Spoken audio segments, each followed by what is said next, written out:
Hi everybody, I'm here with Diane Sullivan today. She is a pattern camper several times over, which we will chat about today. I'm really excited that she's here to share her experience in pattern camp with all of us today because I know she's had some challenges and many recent successes. So I'm really excited to talk to her about that. So welcome, Diane. Thank you so much for chatting with me. Thanks for having me. Yeah. So to start off, can you just tell us a little bit about who you are, what you do, all the various things you do, where we can find you online, that kind of thing? Sure. So my paid employment, the thing that pays the bills for me, is that I am a clinical social worker. I do counseling with couples, families, and individuals. So that's what I do to pay the bills. In my spare time, I consider myself to be a maker. I have been making and creating things for as long as I can remember, and I've dabbled in a little bit of everything. Probably like many of us. Yeah, right. The three mediums that really capture me, that I'm really passionate about, are working in clay. I've been teaching and throwing pots for about 20 years now, all in a community studio, although in the last year we bought a house and I now have my own studio set up, so I'm really excited about that. Excuse me. I'm also a budding pet photographer in the process of putting together my portfolio for that business. That's been slow going because I've been working a lot. But I've been doing photography since I was a teen. Oh, cool. And have only recently just decided to focus my energy on pets. And then creating whatever I can. More recently, patterning, which has been really exciting. Awesome. Yeah.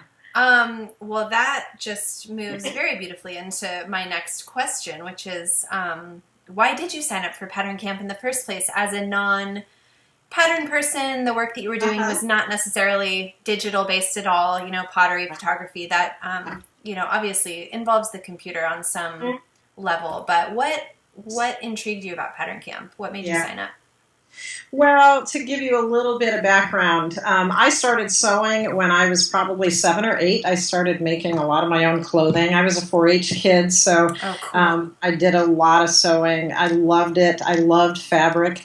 In my early 20s, I started quilting, and that's really when my addiction to fabric started. It's a little scary how much of it I have in my craft room. But it was really at that point that I started really falling in love with color, with textures, with combining different things, learning about contrast and composition. So I did that for quite a while. And then my photography started in my teens, and it's funny because I was just recently going back and looking at all of my early work, and every bit of it was about I was photographing patterns and textures. It wasn't, I wasn't really interested in taking people portraits. I wasn't really interested in kind of the traditional stuff. I was always taking pictures of textures and patterns. And to this day, even though I'm working on pet photography, it's interesting because I'm always looking for really cool, really colorful, vibrant, textural backgrounds as backdrops for the pets. So graffiti walls, for instance, I love those, and we have lots of them around here. Yeah. So, with my clay, because I was in a community studio, I was really limited to the resources I had available to do surface design. So as much as I love throwing and putting glaze on, I love how a color can change or ruin a piece, but certainly change the piece. Yes. And but I started getting bored with that, and so I'm really excited about having my own space to be able to explore, which really kind of takes me to how I ended up here. To start with, I found by happenstance, I don't think it's really coincidence, I just happened to find your rain boots online. I don't remember where or how or why. Fell in love with them, bought them, and then I found your website, and I started reading about pattern camp, and I thought, oh my God, I've always sort of had this secret desire to take some of my, I was doing a lot of floral photography for a while, some macro photography, and wanting to figure out how to take that and put it on fabric. and use it in some kind of sewing decor of some sort. I do a lot of sewing for my house, a lot of bedding and slip covers and things like curtains and drapes, and it's kind of a joke in our house about, what's it going to look like when we come home this week, because I'm always changing things up. That's so fun. Yeah, well, I love color. I love how it can change a mood and set a mood. So anyway, I sort of lost my train of thought there for a minute. So with my what was I talking about? Clay? I don't know where I am now. Diane, we are like two peas in a pod. This is the story of my life. Like basically everything that you've said. Rain boots. Yeah, that's what it was. I found the rain boots, and then I went online and I went, oh my God, be still my beating heart. Like people like me can actually learn how to make patterns. I thought you had to go to school for this and get degrees for this. I thought this was something that graphic designers did, like professionals with letters and numbers after their name. But I still wasn't quite there. And I'll sort of true confession, I signed up for Pattern Camp a couple of times and didn't end up doing it because life just was too crazy for me. But by the time I signed up and actually started going through the modules, I was starting a transition for myself. And this is really where all of these mediums kind of come together for me. I knew I was going to be leaving my paid employment. When I say paid employment, I mean like predictable income, to go into private practice. And part of that for me really had to do with the fact that I had this burning desire to pay attention to my creative voice, which had been on hold. I'd always been dabbling in things, excuse me, but I needed more time and space to be able to do more of that, and it meant that I had to be in control of my schedule to make that happen. So I left my position, which was a little scary, in January, just a couple of months ago. And, I spend a lot of time in my work talking to clients about their creative voice and a way back to their authenticity through their creativity. I felt like, I spent a lot of time talking to people about this soul work, what I consider soul work, and yet I'm not making that space for myself. And so when I left my job in January, I set a goal for myself to just stay open to possibility, having no idea what my days or my weeks were going to look like or how my creative voice was going to unfold. But I knew, okay, I'm going to try this Pattern Camp thing again because it's something that has been sort of in the back of my head, eating away, going, do it. And I'll be honest, it was a little scary because it meant sort of, I've had Photoshop on my computer for probably 2 or 3 years now. I use other editing software for my photography. So people kept saying, you have to learn Photoshop, and I would open it up and go, oh my God, it's scary. Back off. Way too overwhelming. Too overwhelming. What are all those things? Yeah. But again, I felt like, as part of my transition into this new space, I really needed to just stay open. And so I decided to jump in. And man, oh man.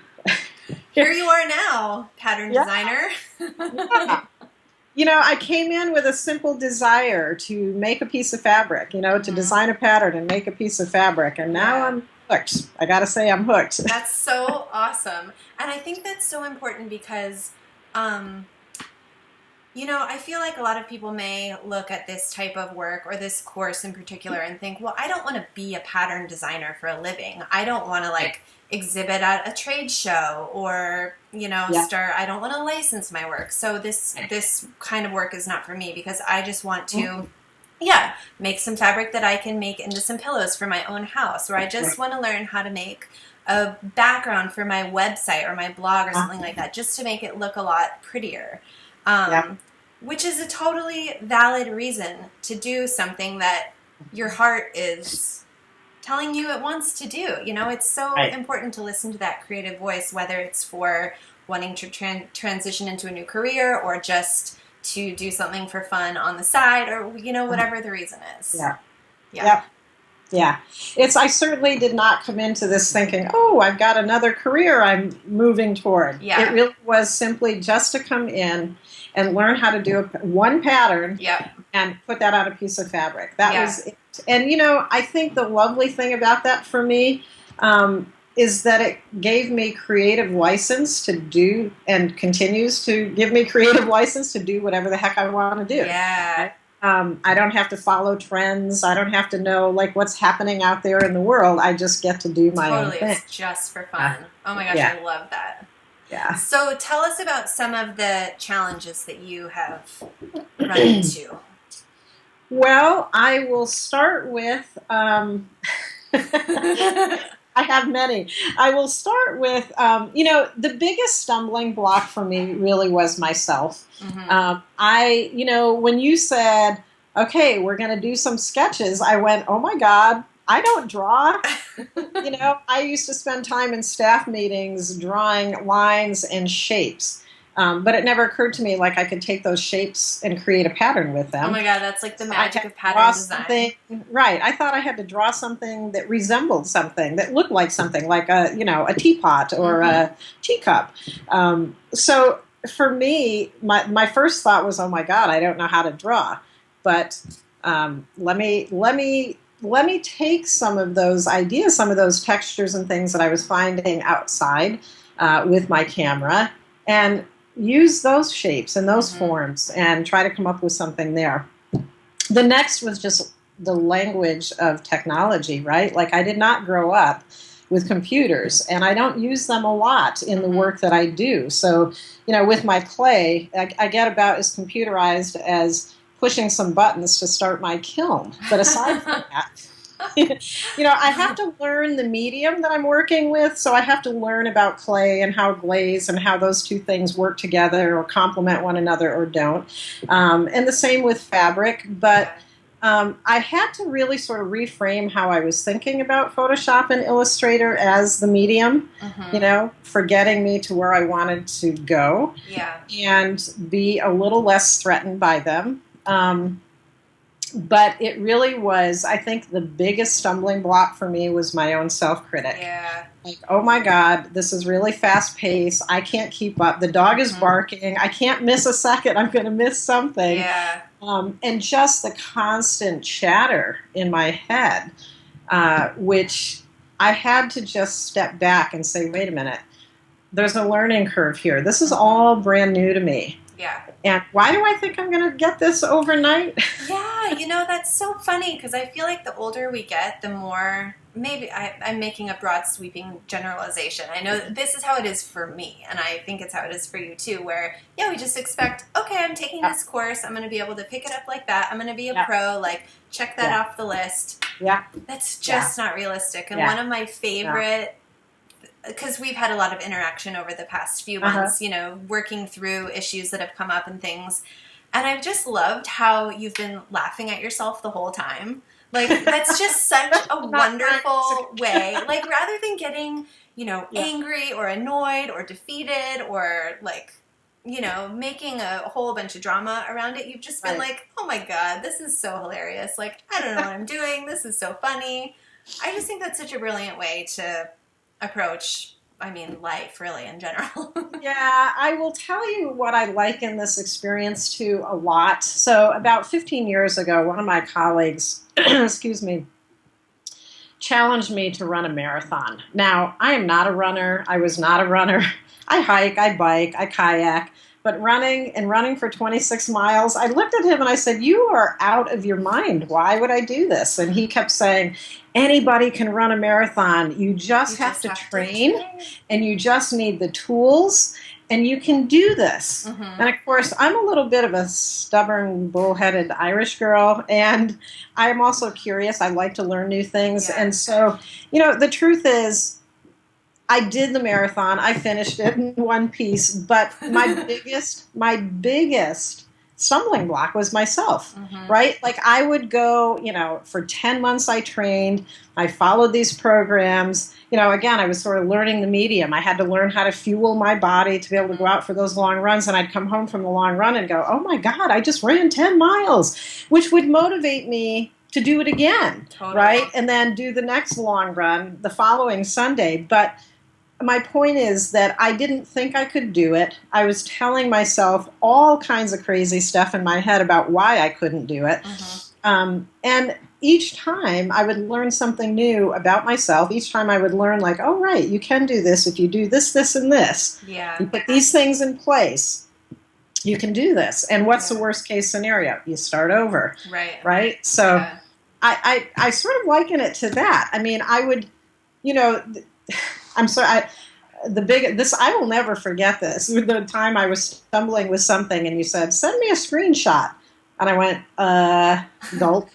Okay, I think I know what a screenshot is, but tell me what it is and how I do that. See, but that's such a good tip too. Like, beginner's mind, we all have to start somewhere. And if you, my motto is there's no stupid question in pattern camp. Like, just ask. If you don't know, just ask. You'll save yourself a whole bunch of time, like, fretting over it and trying to figure it out yourself. Just ask. Yeah. Well, that's the other thing I was going to say is that I think one of the biggest help for me was to just get over that fear of appearing naive and ignorant, because the truth is, I am naive and ignorant. This is all new to me. I'm learning. Why do I think I'm supposed to know this stuff? I'm like, how awesome is that? You're learning something brand new. It's so cool. Yeah. So asking lots and lots of questions was super helpful for me. Yeah. And, this group is so amazing. So amazing. Like your accessibility and your availability and your incredible patience and that of the other pattern campers, people that have been around for a while. People are so gracious with their encouragement, their information, their guidance. And, there's always 10 ways to do something. And I love that about this group. That is one of my favorite, that is actually probably the favorite part for me of teaching this course is just the community that's evolved, that I just didn't anticipate that when I first put this course together. I thought, it'll be so fun for people to connect on Facebook, but like friendships have been formed, people have met in person, like everyone is so helpful to one another and encouraging and helping people get through those blocks that they, and stopping themselves that, that happens to so many of us. And, it's just, I love having that community of amazing, supportive, creative, helpul people. From all over the world. Yeah, from all over the world. Yeah. Pretty cool. Yeah. I just had another question in my mind for you, and it just escaped me. Hopefully it'll come back. Do you have any tips for people who might be in a similar position, though, who may think, I'm a total beginner. I've never used these programs before, or I'm just not good enough. I've seen what some of these other people are creating, and there's no way that I could ever make anything that beautiful, or I don't want to be a professional surface designer, so, like, what do I even think I'm doing here? Do you have any tips for how people can move past those terrible voices? Yeah, I would say if your heart is calling you, do it. Just get curious and do it. There's no harm in starting, right? I kept telling myself, if I don't want to run this marathon, I don't have to run the marathon. I could get halfway through the training and decide, I'm not going to do it. And honestly, that did happen. The first time I signed up for Pattern Camp and I started getting through modules, and it was language. It was like walking in foreign land, and I was too afraid to ask the questions. And then then the second time around, I just thought, like, this is crazy. I have a burning desire to do this, and the only way people are going to know I'm struggling is to say, hey, I'm struggling. Right. Learning how to ask for help. Which not really great at. I'm terrible at that. I totally get it. So there was that piece. I think the other thing is that I will be honest. This is, people have very different processes around this, but I think for most creative things that I do, I know it's helpful for many people to look to others that are doing this kind of work for inspiration. And I tend to not do that until after I've worked through some of my own stuff. So, for instance, when you put out a challenge for the weekly Pattern Camp challenge, I tend to not look at other people's stuff until I've already started working through some of my own ideas. And part of that is just my own journey, in that I'm trying to find my own creative voice. I'm trying to let my journey be my journey. And additionally, I'm trying not to compare myself to other people, because I know I have a tendency to look at other things. I remember in the beginning going, oh my God, their work is just crazy beautiful. How am I ever going to be able to do something like that? And then I realized, like, you know what? Just like my photography, just like my clay work, my work will be mine, and it will, we're all doing pattern design, but it's like you give this prompt for a theme, and we all have a very different way of interpreting it. It's pretty amazing. I love that. Yeah. I absolutely love that. So for me, it really means sort of letting myself unfold creatively and letting my voice be my voice. And then after I'm done, then I go back in and I start looking at other people's work and going, wow, this is really incredible. Yeah. Oh, I never would have thought of that. Yeah, it's really cool. Yeah, it's, it's interesting. I do the same thing with my clinical work. If I get somebody referred to me, I often will not read any of their old information. I want to make my own, I want to have my own experience with them. Yeah, before I go back and read somebody else's interpretation of things. So I do a similar thing with my creative work, and it was really important to me going into this, into Pattern Camp, to not do that, because that really was a piece of what scared me off initially. Initially, because I thought, oh, these people all want to go to SureText and get licensed and do that. Yeah. And now I realize everybody is in a very different place and it has a very different agenda, very different reasons for doing this. And honestly, I have no idea where this will go for me. I just know that it's feeding some part of my soul and it feels good and I'm having fun. Yay! Yay! That makes me so happy. I know pattern design there's just something about it that is so satisfying in a way that nothing else is. Yeah. So I'm so excited. I love seeing your patterns pop up every week. It makes me so happy because I know that it's been, there's been a learning curve. No, that's just the truth of it. And it's been not a long road, but there have been some struggles. Challenging road. There have been some challenging moments, and here you are on the other side with, still some challenging moments. I mean, lots to go. If you're not having challenging moments, it means you've stopped learning, and then what's the point? Right. So, I have my own challenging moments every single day. So, we're all learning what we're learning when we're learning it. Yeah. So. Yeah. My favorite part of this, honestly, has been the Pattern Camp challenges. I don't know if you've always done those. Have you? No, I just started it right after after the January course. Yeah, I love it, and I'll tell you why. I love it for several reasons, but one is what it has turned into for me is that I now am on a daily basis. I spend 5 to 10 minutes drawing, which I've never done before. So that's really fun. That may be nothing more than me sitting at the kitchen table drawing what's around me on the kitchen table, but it's been really fun to do that. And I love seeing the different ways that people interpret things. It's just really fun to see that. But I also, for me, and I think this was probably part of your thought, was that it forces me, or doesn't force me, but I challenge myself to go, okay, what's one new thing I can learn this week? What's one new module I can go back to, watch the video, and go, okay, I'm going to try that in this pattern.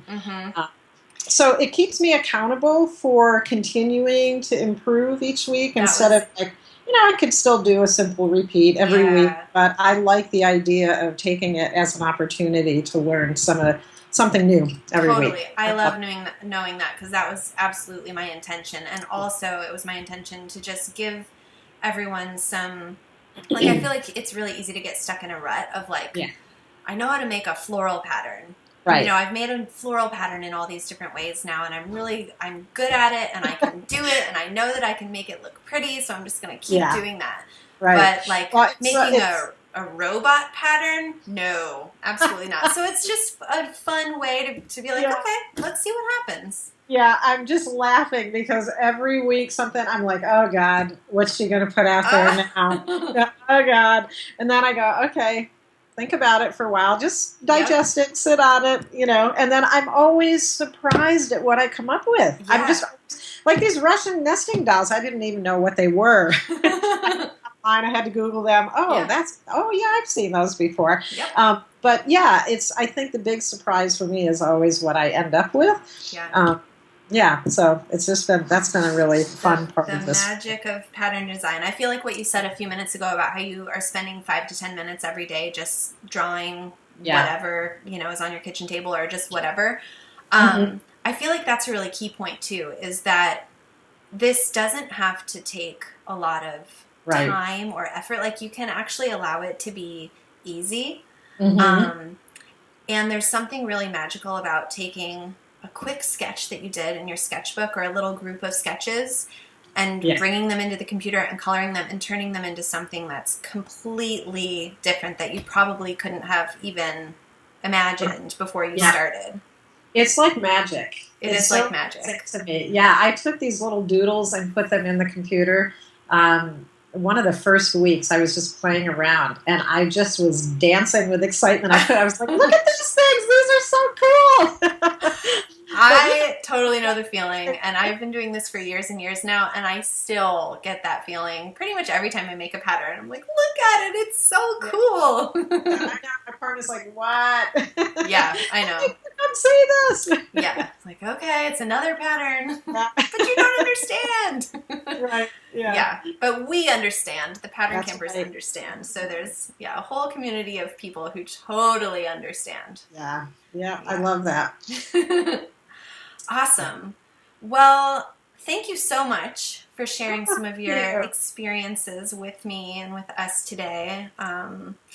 It's so helpful and wonderful to chat with you about how much fun you've been having. I'm just so thrilled to see where you're gonna go with all of this pattern fun. I mean, maybe next time I chat with you, you're gonna have like your own wallpaper back there behind you. All your cupboards will be covered with patterns. Yeah, one never knows. One never knows.